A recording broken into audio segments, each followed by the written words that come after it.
Wie? Random.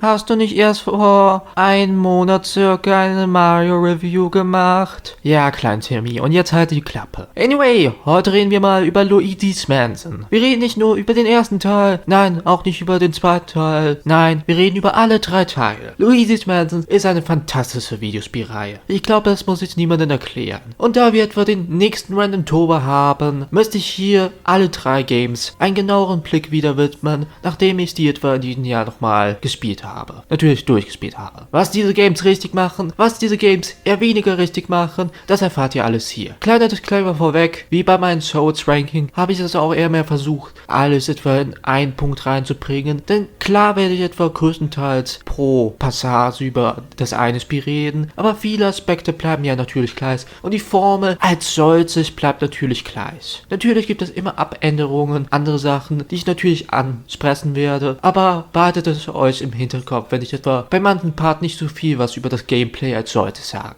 So, alle Disclaimer wurden disclaimed, legen wir los. Und fangen wir doch mal an mit dem Originalteil auf den Gamecube. Luigi's Mansion. Ein Überraschungstitel, ein Launch-Titel für den Gamecube und was für ein Launch-Titel das auch war. Denn nicht nur war er deutlich anders als viele andere Mario-Spiele vor ihm oder nach ihm, nein, es ist auch ein fantastisches Spiel und ein Kickstarter für eine richtige Luigi-Reihe an Games. Wir vergessen mal Mario's Missing, weil Mario's Missing ist nie passiert und das müssen wir alle vergessen. Und meine Güte, die Idee mit Luigi's Mansion ist fantastisch. Wenn ihr zum Beispiel etwa die Idee jemandem etwa erklären müsstet in Einsatz, würde ich sagen, stellt euch Luigi vor, wie er etwa in einer Mansion quasi den Ghostbuster spielt. Denn im Prinzip ist Luigi quasi einfach ein Geisterjäger und hat auch eigentlich das mehr oder weniger ähnliche Material. Aber nun gut, kommen wir doch mal zur Story dieses Spieles und die Story ist ganz simpel erklärt. Genauso wie bei vielen anderen Marios gibt es keine grandiose große Story. Nein, es geht einfach nur darum, dass Luigi bei einem Gewinnspiel gewonnen hat und etwa eine Mansion gewonnen hat. Aber er hat nicht etwa bei diesem Gewinnspiel mitgemacht. Und jetzt gebe ich euch mal etwa einen Tipp, Kiddies.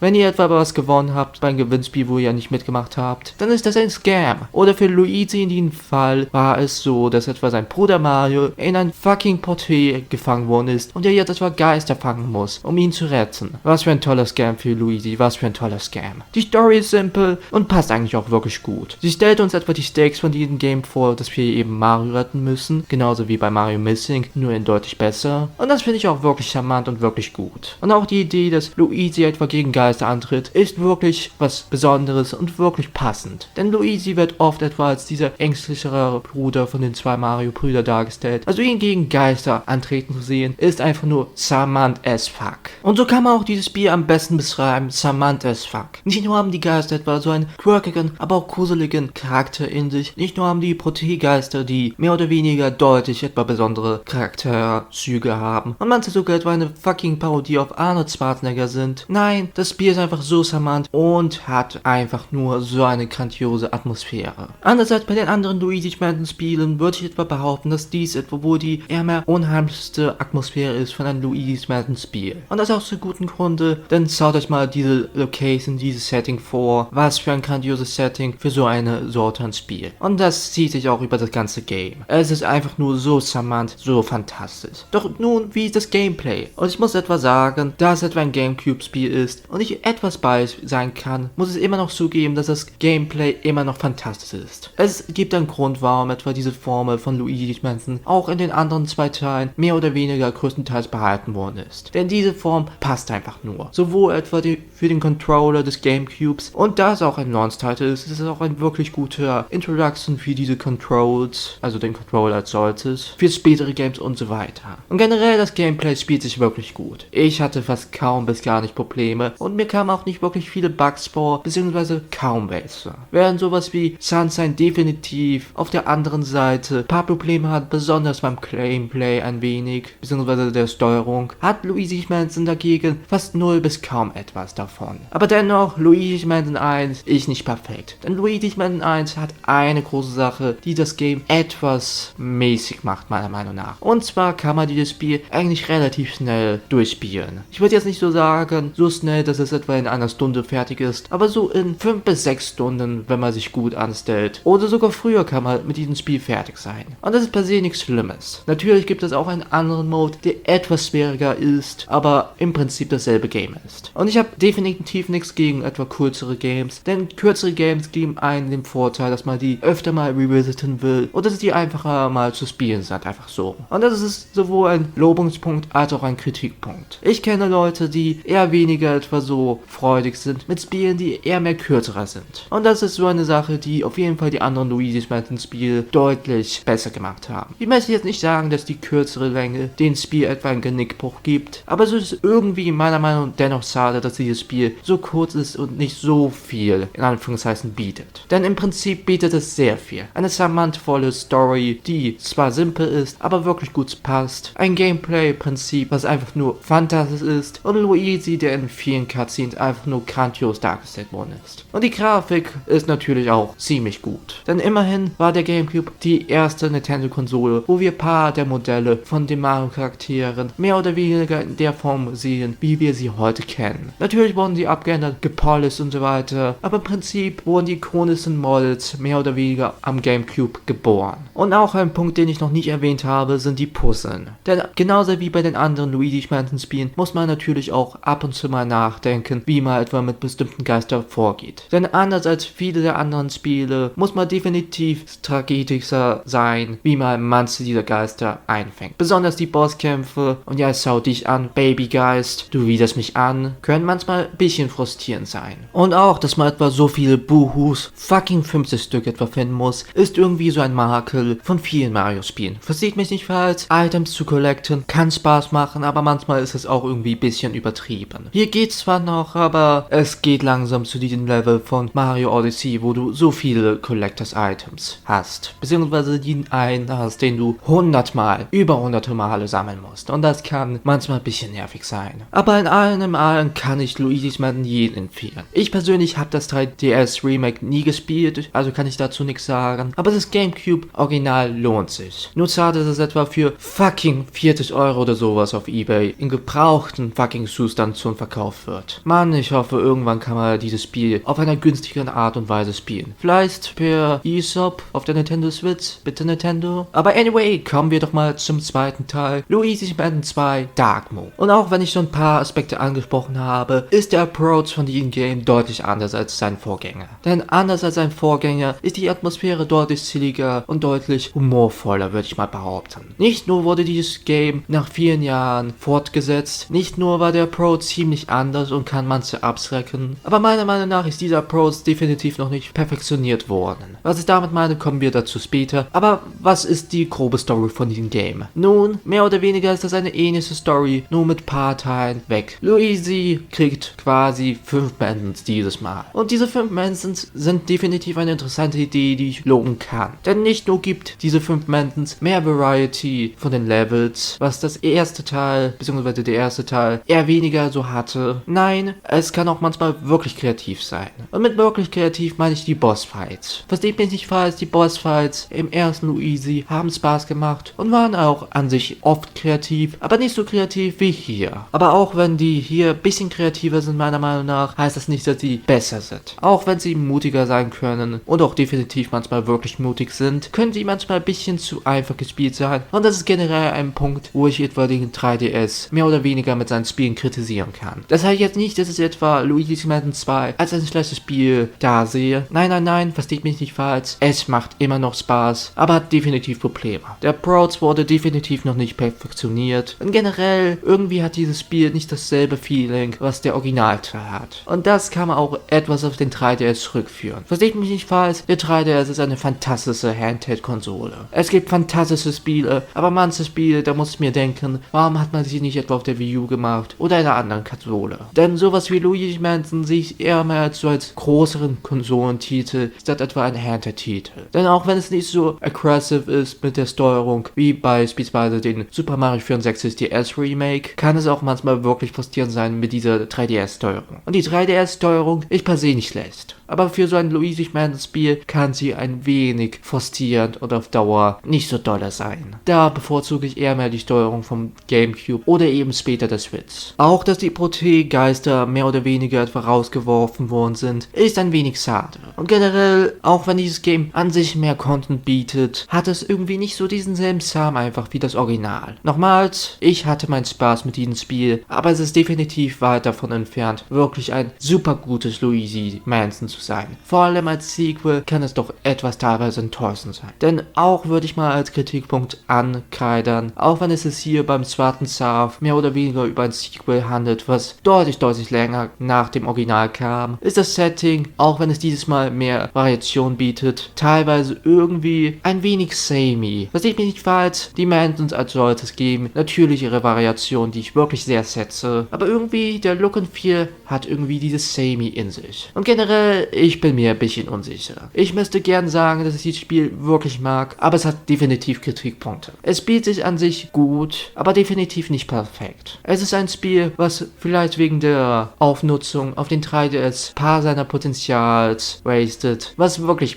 schade ist. Denn nochmals gesagt, es hat gute Ideen und der Approach mit den Zieligeren kann funktionieren, aber in dieser Form hat das nicht so gut funktioniert. Es ist zwar schade, dass dieses Spiel so ein zweites Schaf in der Trilogie ist, aber irgendwie kann ich das bestehen. Und nun zu guter Letzt natürlich den dritten Teil auf der Switch. Der dritte Teil auf der Switch wurde schon öftermals gecovert, immerhin ist es der neueste Teil und das auch zum guten Grunde. Der dritte Teil bietet meiner Meinung nach eine gute Kombination von sowohl paar der Aspekte des ersten und des zweiten Teils. Wie meine ich das nun genau? Der Approach fühlt sich teilweise so an wie ein Mix. Auch wenn es deutlich zähliger ist, hat es irgendwie dieses richtigere, zähligere und mehr atmosphärischen Grusel teilweise in sich. Das kann man definitiv deutlich mehr loben, als zum Beispiel bei den 3DS-Nachfolger, der irgendwie teilweise nicht so richtig wusste, wie er seinen Approach wirklich etwa anheuern sollte. Und auch die Grafik ist wundervoll. Meiner Meinung nach einer der schönsten Nintendo-Spielen, wenn wir auf die Grafik gehen. Die Geister sind fantastisch einfach nur designt worden und geben etwa so einen Mix von den sehr charakterzyklischen Geister des ersten Teils und den bisschen zähligeren, bisschen stumpferen Geister des zweiten Teils. Und das ist wirklich fantastisch. Sarah's Wreck als Schurken reinzubringen und dass man etwa hier etwa ein Hotel einbringt, gibt dieser Story und den Setting was Neues, was definitiv die Serie gebraucht hat. Denn wenn wir wieder mal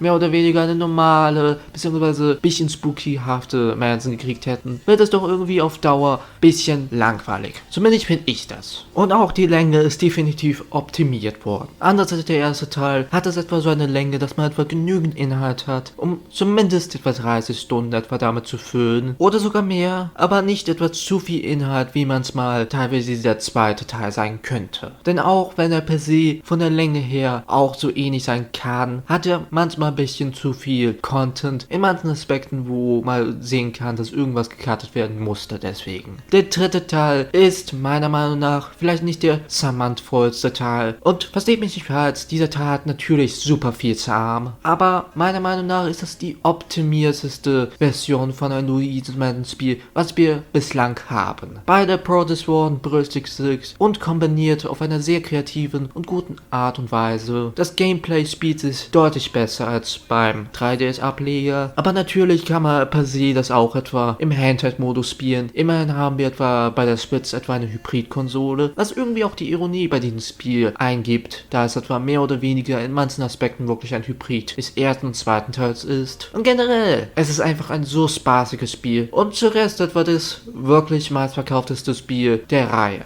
Immerhin bietet es einfach so eine gute Spielerfahrung, dass man die definitiv nicht vergessen wird. Und generell, es ist einfach nur so verdammt spaßig. Das Setting macht Spaß, die Geister machen Spaß und das Tutorial ist wohl eins der besten aus der ganzen Reihe. Zumindest finde ich das. Und dass man dieses Mal etwa die Stakes ein bisschen höher macht, dass auch etwa Peach, die Toads und so weiter etwa gefangen sind im Porträts, gibt irgendwie diesem Game eine extra Würze, die ich wirklich etwa appreciate. Und generell, es ist einfach nur ein wirklich spaßiges, unterhaltsames Spiel, was man sich definitiv gut geben kann, wenn die Halloween-Zeit anbricht. Nicht zu lang, nicht zu kurz, einfach eine sehr gute, optimierte Fassung von Luigi's Mansion, wo auch die Cutscenes so viel Charme geben, dass man sich fast so etwa einen Film oder mehrere Tom und Jerry-like Sort etwa davon wünscht. Und es gibt ja natürlich auch Gerüchte, dass wir vielleicht nach dem zweiten Super Mario Film vielleicht sogar auch einen Luigi Mansion Film kriegen könnten. Und meiner Meinung nach ist der dritte Teil von der Reihe ein Blueprint, wie man etwa den Film gestalten kann. Und da bin ich wirklich interessiert, was die daraus machen machen, wenn sie das machen.